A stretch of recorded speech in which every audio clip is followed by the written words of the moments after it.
പരിശുദ്ധയും അനുഗ്രഹീതയുമായ ദേവമാതാവേ, അമലോത്ഭവ കന്യകയെ, അങ്ങേ മക്കളായ ഞങ്ങൾ ഭക്തി ആദരങ്ങളോടെ അങ്ങയുടെ സന്നിധിയിൽ വന്നണഞ്ഞിരിക്കുന്നു.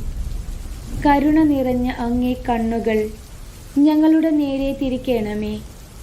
അങ്ങയുടെ മാധ്യസ്ഥം ഞങ്ങൾക്ക് അഭയവും ശരണവുമാണെന്ന് ഞങ്ങൾ ഏറ്റുപറയുന്നു. അങ്ങയുടെ മാധ്യസ്ഥം വഴി ഞങ്ങൾക്ക് ലഭിച്ച നിരവധിയായ അനുഗ്രഹങ്ങൾക്ക് ഞങ്ങൾ ഹൃദയം തുറന്ന് നിത്യപിതാവിന് നന്ദി പറയുന്നു. ഞങ്ങൾ അങ്ങയെ സ്നേഹിക്കുന്നു. ആ സ്നേഹത്തിൽ നിലനിൽക്കുവാൻ ഞങ്ങൾ ആഗ്രഹിക്കുകയും ചെയ്യുന്നു. അമ്മേ മാതാവേ, അങ്ങേ പക്കൽ ആശ്രയം തേടുന്ന ആരെയും അങ്ങ് കൈവെടിയുകയില്ല എന്ന് ഞങ്ങൾ ദൃഢമായി വിശ്വസിക്കുന്നു. ഈ വിശ്വാസത്താൽ പ്രചോദിതരായി ഞങ്ങൾ ഇപ്പോൾ അപേക്ഷിക്കുന്ന ഈ കാര്യം നമ്മുടെ വ്യക്തിപരമായ നിയോഗം പരിശുദ്ധ അമ്മയ്ക്ക് സമർപ്പിച്ച് പ്രാർത്ഥിക്കാം.